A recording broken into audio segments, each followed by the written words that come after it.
we'll give you a little bit of background on what what considerations we took in terms of the test design. So the overall approach is that the consumers are using the product in their own environment and their own skincare routine. So this is something that allows you to have sort of a better read in terms of the product performance, and not only just on a single use, but again, like the moisturizing oil sort of requires, is just more use will get more results. So the idea there is then as well, just to, the custom design portion is that, we want to make sure we learn what the brand and the product is designed to do and what the brand wants to say. So the usage period we just set as a month. Again, just not too short, not too long, something where we think we can get the information that we want from the consumers. And again, just the balance of making sure that we're getting all of the information before, there's some respondent fatigue or people drop out and life happens, holidays happen, all of those sorts of things. So the base size we normally do, we kind of always look for like a minimum of 30 people. When we're doing sort of claim support testing, those things, sometimes people have prototypes and they have very few. You can do it as a qualitative test. You can do hundreds of people as well if you have the resources and the interest, and maybe you're making a multi-million-dollar business decision. And so spending, that amount of money on a piece of research is, worth it to justify a business investment, those sorts of things. So, and again, typically just over time, not all people will be diligent and follow through. So we typically start out with more placements, and then end up with making sure that we try to have by the end of the test still a base size that's reportable of at least 30 people. And again, just looking for the consumer target. So just, the work that you guys have done on your side, making sure who you want to talk to, who would be the primary target for the product. And so the qualification criteria are there, and just making sure that there are people that are semi-involved in the category. So you don't want somebody who just doesn't really care about skincare. You want to avoid recruiting those folks. And then otherwise, just the same thing, just different criteria that you guys were interested in, making sure that somebody is in the household that might be able to give them some feedback or notice a change when they're using the product. So that's overall just the test design. We just did it, and again, it's not right there, but just 2 cities, 2 locations. There's nothing very specific about that. It can be done anywhere, but just in New York and the Chicago kind of metro area, we just split the 40 placements in between those 2 cities, just to have a little bit more representation. Again, with 40 people, you can't do it in 10 cities, but definitely, again, 2 is better than 1. The overall perception is kind of where we start off. So this is just the, overall rating of the product, just how people, their initial reaction on a very simple 5-point scale, which is from excellent, poor to excellent. And so you can just think about poor being kind of a 0, excellent being 100. And then each one of those different, points on the scale is just a, 25, 50, 75. So this is, again, to your point where, you might have felt that things didn't go as planned. But I think this is also the importance of just getting different touch points, right? So people have an initial reaction to the product. You might want to think about it as like the honeymoon or those sorts of things, where it's just that, oh my God, wow, this is amazing. And so you see maybe a few more people being very positive and saying, this is excellent. And then you get home and you kind of get to reality, and you got to cook and you got to clean and do all the other fun stuff. And so, that's it. This is just a little bit more of into their routine, into their normal day-to-day. And honestly, if you look at it, sometimes, and you'll see throughout the presentation, we look at sort of the top 2 box agreement scale, which is, again, people that say, I, strongly agree or somewhat agree. So people that are kind of positive to the different statements and how the product is performing relative to those benefits. And so the same sort of thing here. If you look, there's, about 60, like if you take excellent plus very good from the initial application, 29% plus 32%. So you're right there at about 60%. And the same sort of thing, like with excellent and very good, even after the 1 week, a little bit less on the excellent, a lot on the very good. And so you're still, and again, a very, people are enjoying using the product, big picture, that's it. Like you don't see any, major shift downward, those sorts of things. A couple more people, like those from 11% to 17%, that's probably 2 people. So again, the same sort of thing, just there are going to be people that love your product, and there are people going to be that it's nice, and there are going to be people that it's not for me. And so the same sort of thing, I think, just, having a little bit more of that. To your point, it's a little bit difficult pill to swallow sometimes, but it's like, yeah, not everybody's going to love the product, but relatively speaking, that's okay. If you get the majority of people that are interested in it, it delivers the benefits and are enjoying the experience. Again, big picture for the business, this is, this is a product that you can market, sell, and have confidence that it's going to deliver on the benefits that you're interested in. Yeah.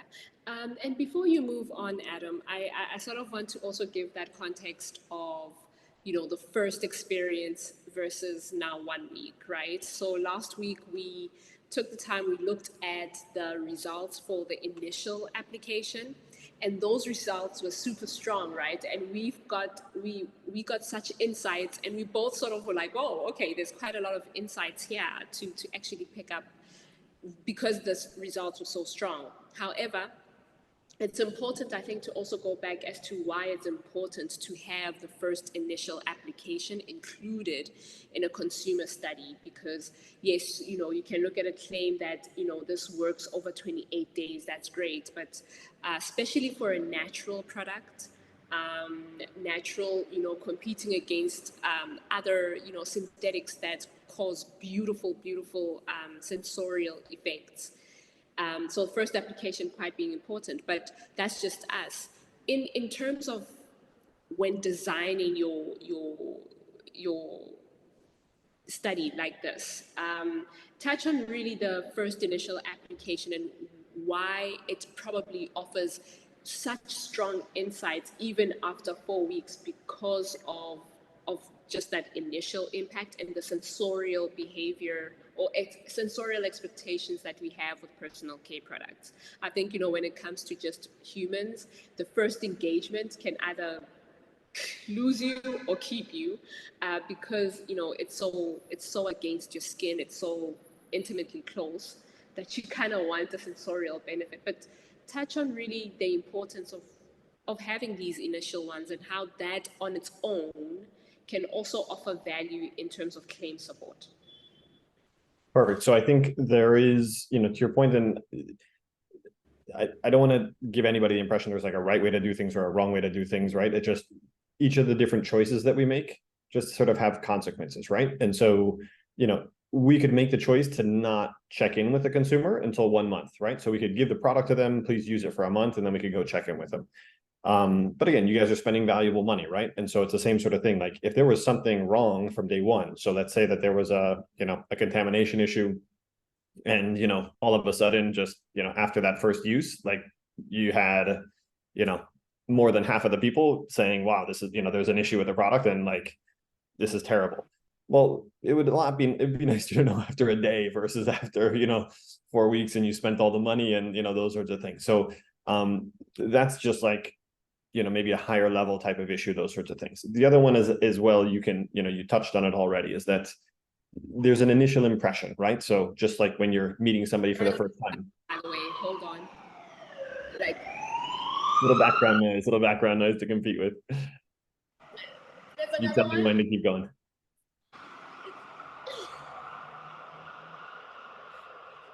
It's usually a convoy, so I didn't want to put you through the torture of you having to like, oh my gosh, I'm speaking and it's like these. No, you're good. You're good. But yeah, just to your point, it's you want to know the first day if there's gonna be an issue. Yes, it's a high point level type of example, but it's still a necessary factor to consider. It's a very good checkpoint, because I think that it's one of those where your product isn't going to deliver all of the benefits that people will see over time. That's for sure. So you want to make sure that you look, with the right lens at what the data is and what the results are, right? So, being the type of product that it is, though, it's going to be very moisturizing. And it's going to be, it's going to give their skin a very radiant look. You don't need to wait a week, to see that type of a benefit.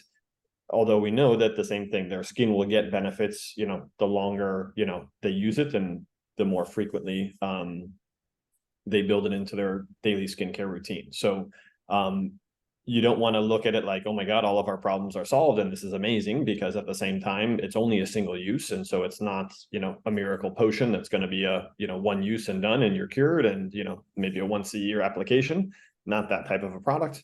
But at the same time, there are just, there are a whole lot of different, sensorial reactions to the feel. Does it absorb well? Even just as we talked as well, just the packaging, right? So when you're starting a business, this package might be the final package, it might be a prototype, it might be something in between. And so just, you might want to be learning about the oil inside the bottle, and all you have is feedback that they can't get it out of the bottle. And so, again, things that, could be providing sort of a negative impression on the overall proposition between the package and the product. But again, just those are the things that you can learn, in a single use environment. We talked about it as well the last time, but the scent. So, just a choice, whether it's fragrance free, whether it has a fragrance, whether the ingredients have the natural fragrance, and that's what you're leveraging.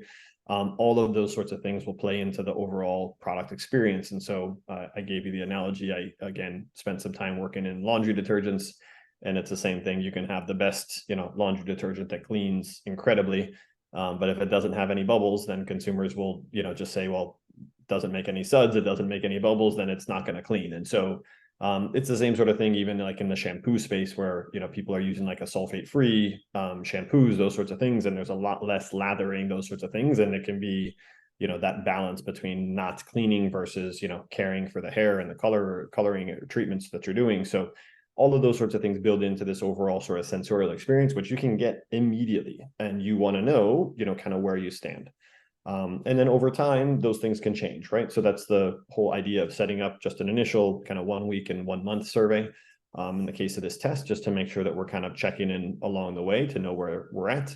And the same sort of thing, you can kind of see what the upside is, what the downside is, and where things trend over time, right? Are the people more and more excited as they use it? Does it kind of hit a plateau and then sort of level off, so that that even in future testing, maybe a week is more than enough, right? Like there isn't from, 1 week to 1 month, maybe we aren't going to learn, major differences or those sorts of things, or maybe you're going to start to see the trend line, right? But like, it's not always up and to the right, right? You're not going to see a constant slope of just increasing consumer, benefits and those sorts of things, right? You will start to see the plateau over time, just because, again, that's, just typically how humans will react to certain things. So that's the brief overview. So this is just the very much, not getting into specific details about the product, but just overall what the reaction would be to the, to the entire proposition. Awesome. I mean, that leads us straight into actually reviewing now the data, right? So seeing that trend line, I think probably after 4 weeks after reviewing everything, you start seeing if there is plateaus. But okay, talk us after just 1 week. I felt a whole lot better, I must say, because I looked only at the first number. In the previous slide, I looked at the first number being the excellent, right? And I'm an A personality type. So actually, I was like, what? Oh my gosh, what a drop. And then you looked at, oh, okay, it still stayed within the very good. And it's like, okay, that's the thing about numbers. They can be so deceptive, right? Because you just take a perception of, oh my gosh, it dropped in the excellent, and therefore it's, oh, what's going on? But when you actually look at the product, what you are trying to scientifically in some form quantify in terms of product benefit, right? So it was also a humbling moment to kind of go back to what you're actually trying to test, which comes to this next slide. Yeah, exactly. And I think the other one is also just keep in mind, just like always keep in mind you're a consumer as well too. And so, how many things would you say are excellent, right? And I know that you guys are in love with your products, and we all tend to be in love with what we're doing. And it's our baby, it's our child, it's like they're obviously the best, right? But just in general, like only a certain portion of people can be the best, right? There's a kind of a normal distribution for the most part, and things tend to lump into the middle there. So again, I think to your point, it can be a little bit emotional to look at it and that's it. But I think if you just take a step back and look at it from just a consumer perspective and how you react to certain things, the same sort of thing. So that's it. It can also be just, how do you continue to elevate the bar, right? Like, how do you just make sure that experience over time can stay as high as you can. And then the last thing is, again, this is a smaller base, right? So this is also 40 people. This isn't, a huge quantitative study, and you don't want to read way too much into it, but it's a little bit of a nice sample to make sure that you have sort of that external feedback that are, not attached to the brand or don't know the owner of the company or the founder or the formulator or those sorts of things. So these are just kind of average Joe consumers. And that's it. So now we're shifting gears a little bit. So not the overall rating, but going into more specifically on very specific benefit statements. How much do they agree or disagree? So again, the same sort of thing, a 5-point scale. And as I mentioned before, strongly agree, some would agree, looking at those different agreement scales and looking at who's positive versus kind of who's negative.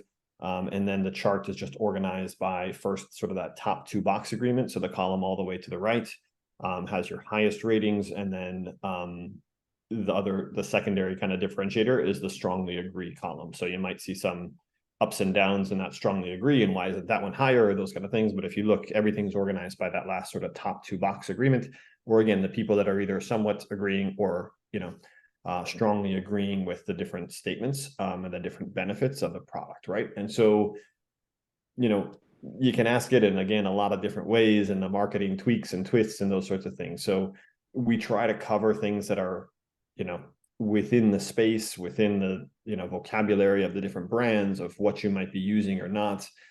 There isn't, again, you don't have to use certain words or other, like, this gives you hopefully a space of what's available.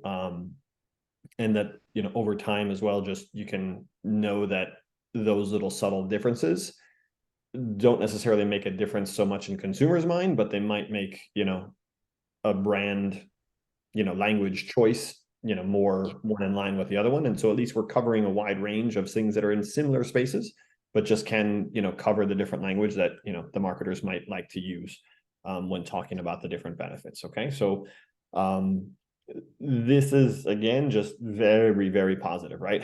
This is 9 out of 10 claims. This is 90% agree.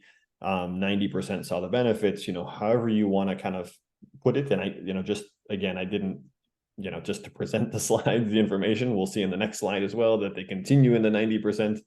In the initial application, I think I try to put a break point at some point. So this is all just sort of artificial, me presenting the data and how it is in PowerPoint and how it fits there, right? So, but just everything soothed, hydrated, soft, nourished, both feel and look. So we're going after both of those aspects, right? Because again, the same sort of thing, how do you feel versus how does somebody potentially perceive you, or when you look in the mirror, those sorts of things, right? So in beauty care, there is that balance of making sure that you're getting, ideally both, that you look and feel great, right? So sometimes you could feel great and look horrible, or again, the same sort of thing. You can look great, but the feeling you just don't really like, right? So that's why a lot of those things, there's an intentional sort of subtlety in getting both of those, both of those covered here. And again, just very, very impressive results across the board here, right? So this is just I think a resounding success in terms of just, again, now we got that touch point at the initial, we know where people stood at the beginning. After they've been using it, again, the most people have been using it on a daily basis, if not, twice a day.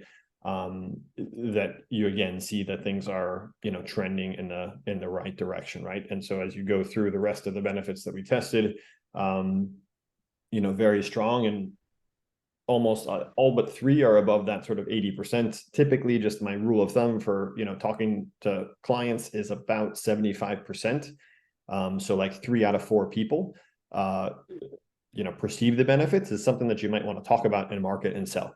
That doesn't mean you can't if it's like, again, the 71%, like I like the scent of the product. Like you could, again, say 7 out of 10 people or 70% people agree with this, they like the scent of the product. Now, it's just one of those ones where just, things tend to be a little bit more impactful when they're, 8 out of 10, 9 out of 10, 90% of people agree, et cetera. So that's it. And then at the same time, just a couple that we did throw in there, just the fine lines or wrinkles. So number one, the base size is a little bit lower here. So there are some young folks that feel that they are still without those issues. They haven't developed those issues. So, that's one of the things where this is just a little bit of a reality check, right? Like these are some of the things like, in the beauty industry, can you regrow hair? can you get rid of fine lines and wrinkles? The Botox treatments and medical treatments and this and that, this gets into those really, challenging things. And so we can ask, we don't have, there's nothing to lose, right? And we even have some people that do agree, right? Like, but it's not these aren't going to be the key selling points that I would say, let's go all out behind, this is going to erase your wrinkles and, make fine lines disappear. That's it. And like the same sort of thing, like maybe over time something will happen, but there are also just, I would say, again, there are more primary factors in terms of aging, exposure to sun and, all sorts of other different factors where people are trying, right, across the beauty industry. And so there's nothing that you should feel bad about or those sorts of things. But these are just where Mother Nature is even a little bit stronger in terms of, what it would take to develop, products that deliver, benefits there. And who knows, maybe we'll see those things trend up over the course of more time. So as the skin is more hydrated, more supple, those sorts of things, maybe people, do see a difference there. But just so that's it. So you have great results. And I think these are the things where you don't have to feel bad about any of this. And sort of what the limits are of what you can claim, what you can say, what the benefits that will be perceived. And then as you generate trial, right, like you're also much more confident that very quickly, from the initial reaction to even just after a week, people are going to see and enjoy, the benefits of the product. I spoke a little bit there, I think I sent it in the email, but the odor, I think was in the like high 50s in terms of like the top 2 box and went up to the 70s. So the same sort of thing, if it trended down, right, you might say, oh, wow, this, the overall odor profile is sort of holding things back. And just, I don't have enough knowledge to, if you guys say it's fragrance free or if it's not fragrance free, I don't want to get into that one because I know that there's some like natural inherent, scent to the product, but at least right now, you really have people that are, using it for longer. They're getting feedback from people around them. And, in general, it's trending in the right direction. So more people are getting accustomed to it, getting used to it. And I think it's the same sort of thing that just, again, happens in all of the sort of scent industry or those sorts of things, which is that we do get accustomed to odors. And it's one of those initial reactions that we have. And then over time, things kind of, sort of settle down a little bit, as long as it's something that big picture is positive, accepted, those sorts of things. If it's something that's still really a sort of a negative reminder, I think it definitely would show up here, but it seems to be, again, trending in a positive direction. Yeah. And 100%, that is one of, two things sort of stood out for me on the slide. And one of them definitely was the scent because, with the first, and I just want to take it back in terms of context because with natural products, again, you're competing with a synthetic, right? But you're also competing with human preference, right? And when you're developing a product, like you were saying earlier, you're factoring in just the human behaviors. A soap is not a soap if it doesn't bubble, if it doesn't have bubbles coming up. Especially now with personal care, fragrance is such an important aspect of formulating. Fragrance is massive. Perfumes and all of those things, they have their own psychology and just, happy element to it and attachment to it. And, the olfactory is one of the sensitive senses that we have. So it was, the first week it was like, okay. But I suppose what I'm trying to bring home is in designing the importance of actually putting in things that also might be uncomfortable because it's not necessarily your strong point, which I suppose then speaks into the last 2 points that we added that we score low on, but it's things that you can ask just to see, the reaction, just to see, if it works. But how important is it to put those things that for us that was an uncomfortable thing, right? The scent, because we're a little bit self-conscious. We know it's a natural product. It's not as very beautiful to the that synthetic type of fine tuned fragrance and scent. So but how important is it in design to put in those elements that can make you feel uncomfortable as a brand but probably give you the right insight that you need? So to your point, it's huge, right? I think it's one of those ones where we always used to talk about it as like when you sit in a conference room and you sit in, meetings and discuss things. It's very different than being out on the street and, in real life with the customers and those sorts of things. So we tend to be ultra focused, and we're very self-conscious about what our, strong points are and what our weak points are, or whatever those constructs are that we have in our mind, right? So the other one that I was talking about is that in specifically in terms of what you put on your face, what you use as a moisturizer, again, could just be a base layer, right? So you have, generally speaking, multiple products in a skincare routine. For males, maybe not. Maybe a male approach is a little bit simpler than a female approach, but just in general, even in some of the voluntary comments that you saw there, like, they appreciated that there was a more subtle scent or a lighter scent, and it didn't compete. It wasn't something that was like screaming out to people like a scent that they had to wear around and walk around with versus what they typically are used to. So it's one of the ones where I think, and I talked to you, it's like an intentional choice from the brand. So it's an important element to the brand. And you just want to make sure that, again, it's a good choice for the brand, right? So in a lot of the times it's not, do you like it or you dislike it or those sorts of things, right? Likes and dislikes are, just one aspect of things, right? But is it functional? Is it doing, what it's supposed to do? And then as well, does it fit? Is it, as best I understand it, this is a natural product.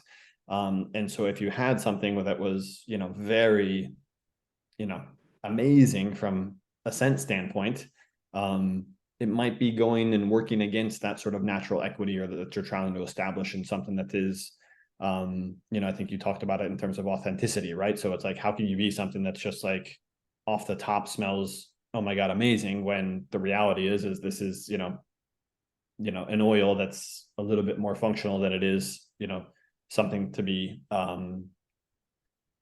replacing a perfume or those sorts of things, right? So just choices. And I think that this is, again, you just want to make sure as well that it's not going to be something that's negatively impacting as well.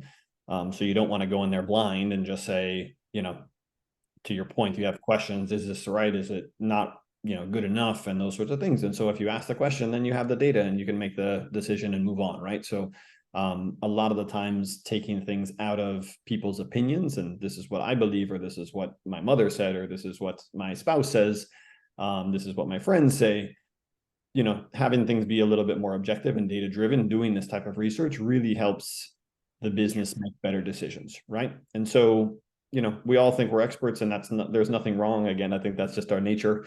We all want to be right. But at the same time, just, knowing who the target consumer is and what they think really trumps everything and is more important than whoever is sort of sitting around a table making decisions, right? So these are the people that you want to attract, that you want to, purchase and fall in love with the product and use it on a daily basis, right? And so all of that's going to be, very valuable insights.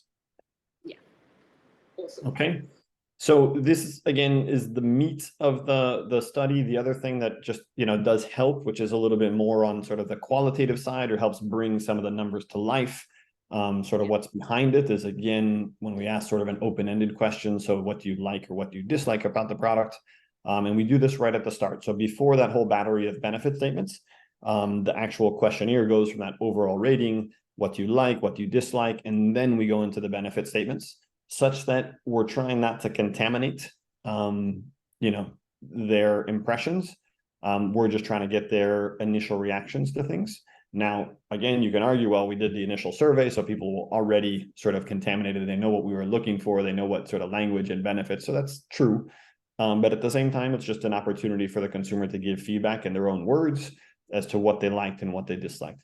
I'm not going to go into great detail here, just because, again, the presentation could be very, very long. But you can read through them, and just the subtlety. How do people talk about things? And again, in real people's language. They're not going to write you an essay. They're not going to give you, 2 pages of, feedback on things. And so it'll be kind of short little snippets. But again, the same sort of thing, just little insights as to what people do pick up and what people do appreciate about the product. And I think but I must say, this is what also attracted me to how you designed the biggest appeal, right? Allowing for these types of the consumer writing in their own language, the way they know how. the beauty of having this for me as a brand, or the person behind it, but also from just a relatability point of view, a human point of view, because when the language is very everyday, even I can relate, can put down my hat as the brand and relate to those words and kind of get what they're saying. But what was cool was that it's already done. It's already them giving you the marketing. It answered what we wanted as a brand to say.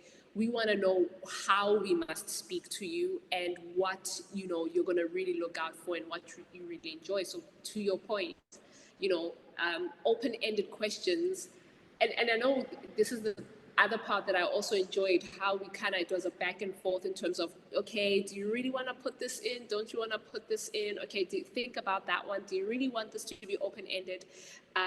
Without going into details of the answers here specifically, also just touching on why would you want to have open-ended questions?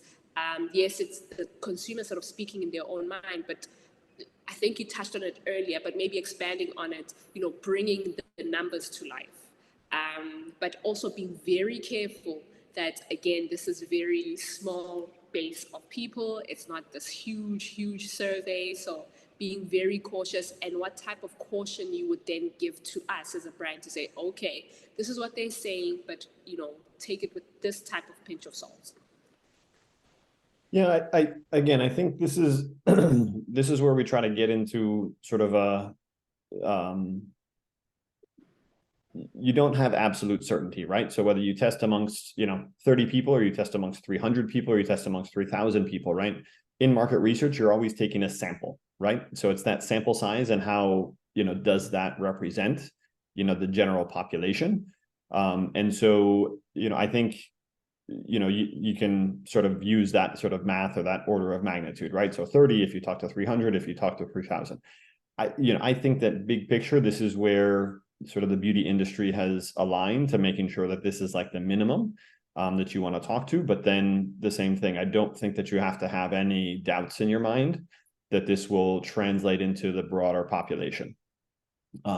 There might be slight differences in terms of a couple percentage points here and there, things go up or things go down, but I think the overall trends will be very similar, right? So the numbers won't be exactly the same, but they should be, in the same general direction.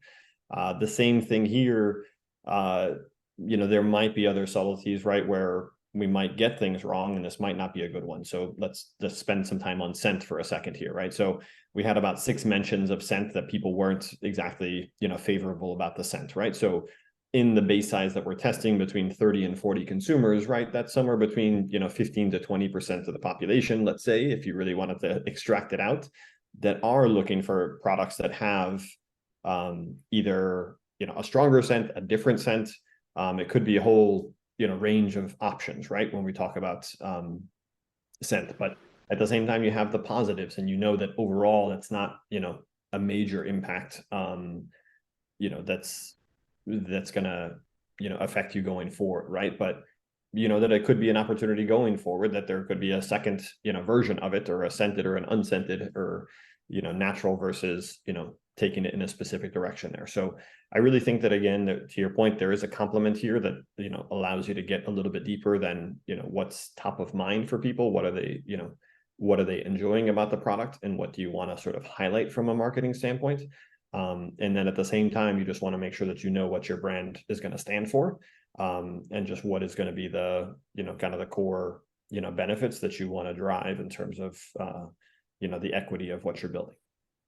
Yeah, cool. Thank you. All right. So this is, again, just feedback from family and friends. So knowing, again, just have people noticed, and definitely there was a at least kind of more than half of folks definitely saw the people were commenting on that different aspects of their skin. And so just that's it. I think it is one of the the nature of the product as well will definitely make an impact, and that people are picking it up, I think is great. And overall it's very positive there. So I think just very good news as well, in terms of just there is some external recognition. And again, this isn't, it's not like a blind test where, nobody knows that somebody's using it and we're trying to pick it up, right? So if they do have family members in the house or those sorts of things, I'm sure they're talking about it, or they see them in the bathroom and they see a new product in the bathroom and what's this? And, there's got to be some engagement. But I think overall, just the feedback here as well, just, very positive. So a good things. One of the ones that's, I think, you asked to include as well is just what's their initial reaction versus the 1 week usage. And again, overwhelmingly positive. Some people, again, had a positive impression from day one. So they said it stayed the same. So just because it stayed the same doesn't mean that that's a negative or a neutral aspect. That's actually just them saying, no, I'm still enjoying the product. So just be careful on kind of how you, interpret that. And then again, just really nobody that's starting to say like, I'd like to stop using it, or I, don't want to use it, those sorts of things. So again, just, overall, very positive feedback over time. And that, people are definitely seeing the benefits of using it, for the week. Awesome.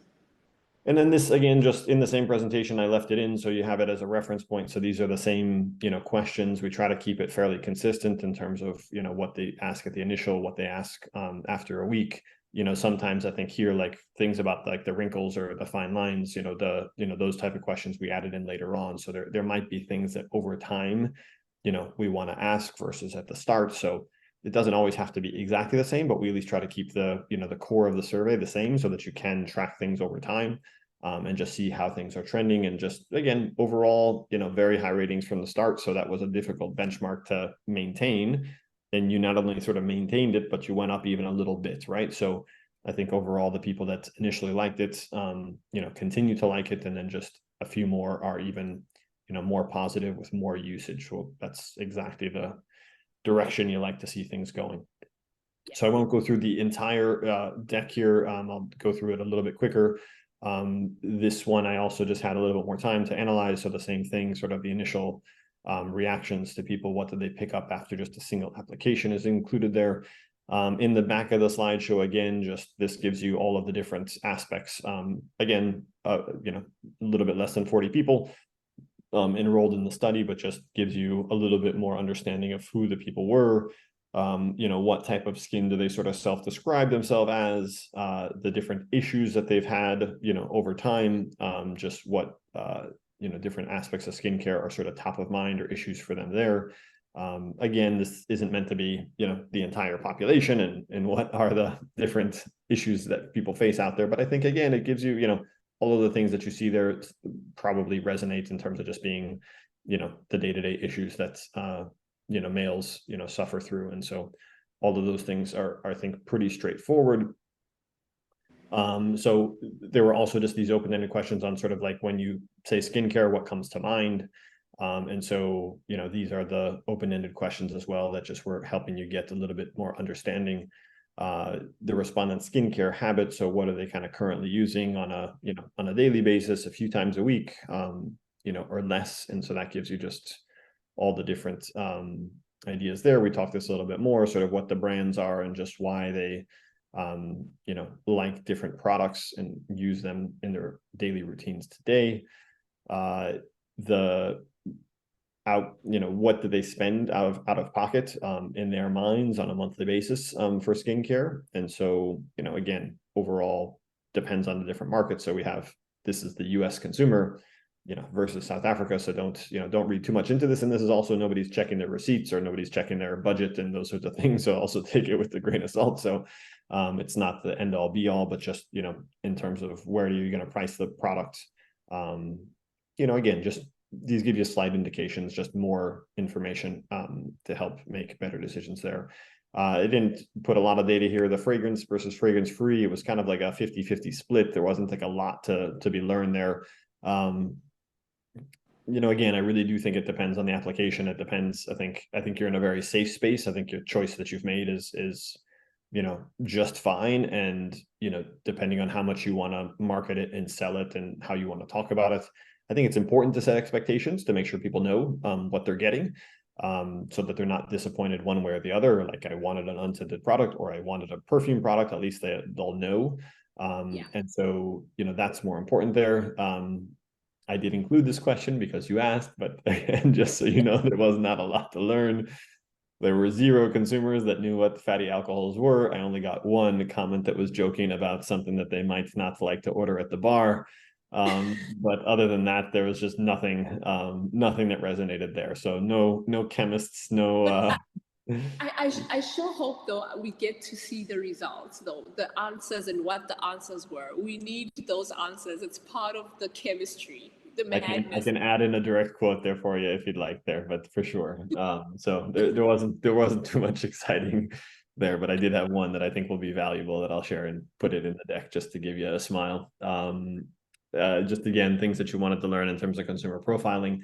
These are tests that you can do on a more quantitative scale. So you can go do sort of a habits and practices study, or you can do usage and attitudes tests. So like different methodologies that get more at sort of profiling and helping you segment different consumers, or as you develop your targeting for marketing, that you can do those type of studies on a more quantitative basis. But again, big picture, I think this one sort of resonated with me in terms of just the, following probably a similar trend to what consumers are doing out there with Instagram, Facebook, and then again, TikTok with a younger population might be even more prevalent in their day-to-day use, but with this kind of mixed age group of, some on the younger side, but also on the older side, still not as big as the first two. And then, again, something like LinkedIn, we talked to, it just depends on who the consumer is, right? Are they really an active professional and somebody that's either a salesperson or those kind of things, maybe using LinkedIn multiple times a day, or there are people that are looking for a job versus somebody who's in a steady job or really doesn't need to use the service or doesn't have, a big desire to be looking or updating profiles or those sorts of things. So just a mixed engagement there with that social network. And again, just as you develop your targeting, it can just help you, recognize of, what are the different means. So pros and cons, again, not a bad or wrong decisions, but just knowing, what the different medium are in terms of how do people engage with them is just an important one. So again, I think, more on the qualitative side in terms of, less than 40 people, it's not going to tell you exactly what's going on in the market, but I think overall gives you a pretty reasonable picture there. Again, just right about a 50-50 split between the two locations. And that's it for now. So more to come. Awesome. But hopefully that'll help get people up to speed in terms of what the results are and what's coming. Yeah, no, 100%. This is, I absolutely enjoy these sessions. I'm learning so much, right? And I think it's so exciting for me, and I'm trying to not be as biased and put all of this excitement and bias into into work and what I do. But I think it just goes to show how research and having a scientific view in how you want the feedback and basically how you want to see the product in the hands of your consumers, and trying to get that insight as clean and as pure and as authentic as possible. And research and science is a nice tool, right? Very objective, like we touched. So but I enjoy these because it's like you really get into the minds of people and how they engage with the product. And I actually enjoyed the comment section the most. It's actually quite cool to read, because it's like, okay, and again, humbling. And I say humbling because these are people, right? So these are people that have families that, and the personal care industry is one of those industries that play such a pivotal role in terms of self-image, mental health, the way we view ourselves, how we take care of ourselves. It's more than just beauty, it's all kinds of things.